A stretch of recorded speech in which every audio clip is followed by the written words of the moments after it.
మన ముకుంద జ్యువెలర్స్ కొత్త బ్రాండ్ పూర్వి అందమైన 18 గ్రామ్స్ బంగారు ఆభరణాలు అందుబాటు ధరల్లో. వివరాలకు సంప్రదించండి. నమస్తే రమగారు. నమస్తే జయ. రమగారు, చందమామ కథ ఒకటి చెప్తారా? పూర్వం అంట కళింగ దేశానికి ఒక రాజుగారు ఉండేవారు.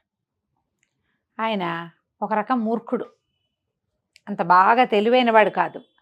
మనం ఏదైనా ఒక వాక్యం మాట్లాడితే ఆయనకి ద్వితీయార్థమే అర్థమవుతుంది అనమాట. ఆయనకి ఏది సరాసరి వాక్యాలు తీసుకోడు ఆయన. ఆయనకి 2 మంత్రులు ఉండేవాళ్ళట, రంజనుడు భంజనుడు అని. రంజనుడు చాలా సూటైనవాడు, తెలివైనవాడు, సమయోచితంగా మాట్లాడేవాడు, సమయస్ఫూర్తి కలిగినవాడు. ఓకే. ఈ భంజనుడు రాజుగారు లాగానే సెకండ్ హాఫ్ అర్థమయ్యి థర్డ్ హాఫ్ మీనింగ్ మాట్లాడేవాడు అనమాట. కానీ రాజుకి ఏమిటి, ఈ రంజన మంత్రి చెప్పినవేవి ఆయనకి ఎక్కేవి కాదు. రంజనుడు సీనియర్. వాళ్ళ నాన్నగారి కాలంలో, రాజుగారి తండ్రి గారి కాలంలో రంజన మంత్రి నాన్న ఉండేవారు. తాతగారి కాలంలో రంజన మంత్రి తాతగారు ఉండేవారు. సీనియారిటీ తర్వాత ఏమో ఒక రకమైన నెపోటిజం వర్కౌట్ అయ్యి ఆయన ఉన్నాడు అనమాట, రాజుగా మంత్రిగా ఉన్నాడు. భంజనుడు ఏదో ఒక సందర్భంలో రాజుగారికి నచ్చేలాంటి ఒక తెలివి తక్కువ ఐడియా ఇచ్చి మంత్రి అయ్యాడు. రాజుకి ఎప్పుడు భంజనుడే నచ్చేవాడు. ప్రజలంతా అనుకునేవాళ్ళు, ఈ భంజన మంత్రి ఈనాడు పోతాడు, వాడు చెప్పిన పిచ్చి ఐడియాలన్నీ, ఆయన గారు ఇచ్చినటువంటి ఏమనాలి తింగర సలహాలతోటి రాజుగారు అన్ని తెలివి తక్కువ పనులు చేస్తున్నాడు. రంజనుడు మంచివాడు, పైగా ఆయనకి అనుభవం ఎక్కువ, వాళ్ళ నాన్న తాత కూడా రాజ్యక్షేమం కోరిన వాళ్ళు అని అనిపించేది. ఈ భంజనుడి పీడ ఎట్టా విరగడ చేసుకోవాలో తెలియదు వాళ్ళకి. భంజనుడు లేడనుకో, ఐడియా ఇచ్చేవాళ్ళు లేక నచ్చినా నచ్చకపోయినా పెద్ద మంత్రి చెప్పింది వింటాడు రాజు ఎంతో కొంత. ఈ భంజనుడు వచ్చాక ఆయన మరీ తెలివి తక్కువ ఐడియాలు. రథం వెళ్తుంటే దారిలో చెట్లు అడ్డం వస్తే చెట్లు కొట్టేయటం. ఆ చెట్లు ఎప్పుడో 50 సంవత్సరాల క్రితం పాతిపెట్టిన చెట్లు రోడ్డంతా ఉంటే ఆకు ముందు కొట్టించుకుంటారు, కానీ చెట్టే కొట్టించేసుకుంటారా? అదే కదా.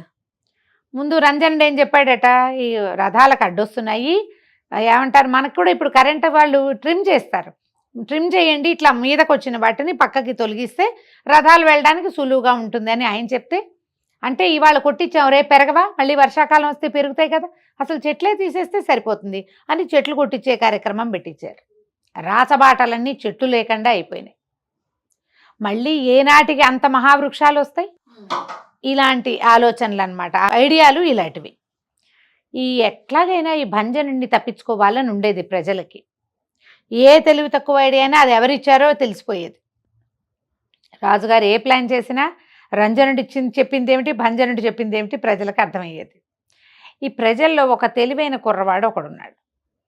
వాడెంత కాలంగానో ఈ రాజ్యంలో ఉన్నారు వాళ్ళు, తాతల కాలం నుంచి ఇక్కడే ఉండి ఈ రాజుల వల్ల కొంత సహాయం పొందిన వాళ్ళు కూడా. ఆ కుటుంబాల్లో గవాక్షుడు అని ఒక కుర్రాడు. వీడు మంచి తెలివి గలవాడు.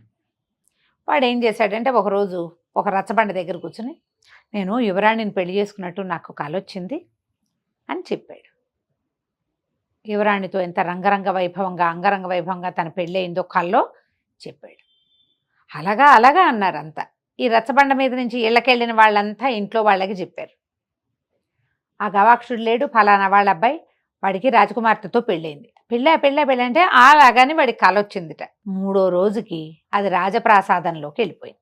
వాడి కల వాడెవడో ఒకడికి రాజకుమార్తెను పెళ్లి చేసుకున్నట్టు కల వచ్చిందని వాడు ఊరంతా చెప్పు తిరుగుతున్నాడు అని రాజుగారి దగ్గరికి వచ్చేసరికల్లా రంజనుడు అన్నాడు, వాడి కల వాడి ఇష్టం, కానీ చెప్పకూడదు అట్లా, దానికి తగిన శిక్ష విధించాలి, వాడిని కేకేసి వాడిని శిక్షిద్దాం ఓకే అని రంజనుడు చెప్పాడు. అబ్బాయి నీకు కల వస్తే వచ్చింది, ఇట్లా రాజకుమార్తెను పెళ్లి చేసుకున్నట్టు 1,00,000 మాటలు పుడతాయి, రేపొద్దున అమ్మాయికి వివాహం కావాలి, ఇట్లాంటి పిచ్చి మాటలు మాట్లాడదని ఓ 2 లెంపకాయలు కొట్టి ఓ రోజు జైల్లో పెట్టి ఓ పూట అన్నం పెట్టకుండా మానేసి పంపించేస్తే అమ్మో ఇలాగ అవుతుందని భయపడతాడు, చాలు అన్నాడు రంజనుడు. భంజనుడు అన్నాడు, అవురవురా, వాడేవాడు రాజకుమార్తెను పెళ్లి చేసుకోవడానికి, వాడిని చంపేయాలి, వాడిని ఉరిదీయాలి మహారాజా అన్నాడు. రాజుగారికి ఉరిదీయటం అనేది చాలా అద్భుతంగా తోచింది. గవాక్షుడిని పిలిపించారు. గవాక్షుడిని పిలిపించి, ఏమిరా నాయన నీ సంగతి అంటే, అయ్యో అలా కాదండి, నేను రాజకుమార్తె చెప్పులు తుడడానికి కూడా పనికిరాని వాడినని నాకు తెలుసండి, కానీ నాకు వచ్చిన కల్లో ఎంత విచిత్రమైన విషయం వచ్చిందో తెలియదు మహారాజా మీకు అన్నాడు. మహారాజు అన్నాడు, ఓహో అంత విచిత్రం అయితే తెలుసుకోవాలిగా, ఏమొచ్చినా సరే నువ్వు చెప్పకూడదని 2 చెంపకాయలు కొడితే సరిపోతుంది, వాడికి చెంపకాయలు కొట్టే ఉద్దేశంలో లేడు, ఆయన ఉరి తీయాలి. ముందు ఉరి తీసే ముందు వాడు చెప్పేదంతా సాయుధంగా వినాలి. అదే కదా. అందుకని చెప్పు ఎలా వచ్చిందో కళ అంటే, మన పొరుగున భల్లూకవర్మ అనే రాజుగారు ఉన్నారు కదండి. మనకు ఈ రాజ్యానికి, కళింగ రాజ్యానికి పక్కనే ఇంకొక రాజ్యం ఆనుకునే ఉంది. దానికి రాజు భల్లూకవర్మ. భల్లూకవర్మ గారు నేను ఎంత వద్దన్నా నా కల్లో రాజకుమార్తెనిచ్చి నాకు పెళ్లి చేశాడండి అని చెప్పాడు. ఆనంగానే రాజుగారు వెంటనే రంజన మంత్రి వైపుకి తిరిగాడు. ఆ భల్లూకాన్ని ఏం చేస్తే పాపం, ఏం చేసినా పాపం లేదో అని అరిచాడు. అరవంగానే రంజన్ అన్నాడు, కలే కదా ప్రభు, పర్వాలేదు, వీడిని శిక్షిద్దాం, వీడు ప్రచారం చేయకూడదు, ఇట్లా మాట్లాడకూడదని వీడిని శిక్షిద్దామని చెప్తున్నాడు. ఈ భంజనుడు అన్నాడు, ఆ భల్లూకంగాడికి ఎత్తకోబండి, కల్లో అయితే మాత్రం మన అమ్మాయిని పెళ్లి చేయడానికి వాడేవాడు, భల్లూకంగాడు అంతు చూడాలి మహాప్రభు అన్నాడు భంజనుడు. రాజుకి అంతు చూడండి అన్న మాట చాలా ఆసక్తికరంగా వినపడింది.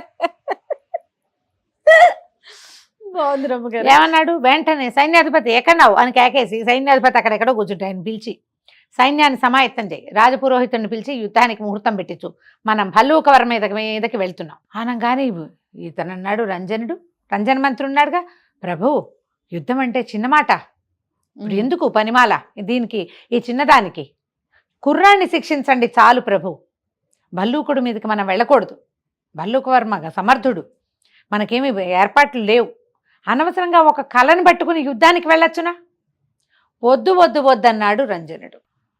భంజనుడేమో రాజుగారు తానా అంటే తందానా, నేను కూడా వస్తాను ప్రభు ఒక కత్తిపుచ్చుకుని అని చెప్తున్నాడు. ఈ గవాక్షుడు, కాదు ప్రభు మీరు పూర్తిగా వినలేదండి నా కళ అనగానే, ఓహో ఇంకా ఉందన్నమాట అని, సరే ఏమైందో ఇంకా చెప్పమన్నారు. వీడు మళ్ళీ గోళ్ళు చూసుకున్నాడు, వేళ్ళు చూసుకున్నాడు, అటు ఇటు చూశాడు. అసలు నిజానికి కల్లో ఏమైందంటేనండి, ఆయన భల్లూకవర్మ మన రాజ్యం మీద దండెత్తాడా అంటే చెప్పావు కదా అదన్నారు. దండెత్తి వచ్చి పెళ్లి చేశాడు కాదండి, దండెత్తి వచ్చి మన రాజ్యాన్ని కైవసం చేసుకుని ఈ భంజన మంత్రి రంజన మంత్రి ఇద్దరూ చూస్తుండగానే మిమ్మల్ని సంహరించి అప్పుడు రాజకుమార్తెనిచ్చి పెళ్లి చేశాడండి అన్నాడు. అనగానే రాజు నిర్ఘాంతపడడానికి మెడ పట్టుకున్నాడు. వెంటనే ఏమిటి నన్ను సంహరించాడా అన్నాడు. సంహరించాడండి. గవాక్షుడికి తెలిసిపోయింది, రాజుగారు ఇంకా అటు ఇటు చూడు, తన వైపే చూస్తాడు. మన రంజన మంత్రి భంజన మంత్రి ఇద్దరూ చూస్తుండగానే మిమ్మల్ని సంహరించాడు కదండి. సంహరించగానే మన రంజన మంత్రి గారు, నా రాజు లేని జీవితం నాకెందుకు, తరతరాల వెంబడి సేవిస్తున్నామని ఆయనకి ఇది ఉంటుంది, దట్టిలో పచ్చల పిడిబాకు. ఆ పచ్చల పిడిబాకు ఎవరిచ్చారు, వాళ్ళ తాతకి వీళ్ళ తాత ఇచ్చాడు. తరతరాలుగా వస్తున్నటువంటి రాచరికపు పిడిబాకుతోటి డొక్కల్లో పొడుచుకుని చచ్చిపోయాడండి కల్లో. అనగానే రాజుగారు గబగబా లేచొచ్చి రంజన్ మంత్రిని కావలించుకున్నాడు. నా కోసం చచ్చిపోయావా రంజన్ మంత్రి నువ్వు అన్నాడు. అనగానే గవాక్షుడు అన్నాడు, కాదండి మీరు ఇంకా ఉంది, మీరేమో రంజన్ మంత్రి ఏమో పొడుచుకుని చచ్చిపోయాడండి నా కల్లో, ఈ భంజన్ మంత్రి మాత్రం ఆ భల్లూకవర్మ గారి కాళ్ళు పట్టుకుని రాజుకు తగిన శాస్తి చేశారు, నన్ను మాత్రం మీ దగ్గరే పెట్టుకోండి, మీకు ఎంత మంచి సలహాలైనా నేను ఇస్తానని భల్లూకవర్మ దగ్గర చేరిపోయాడండి అన్నాడు. ఆనంగానే రాజుగారి కొళ్ళు మండిపోయింది.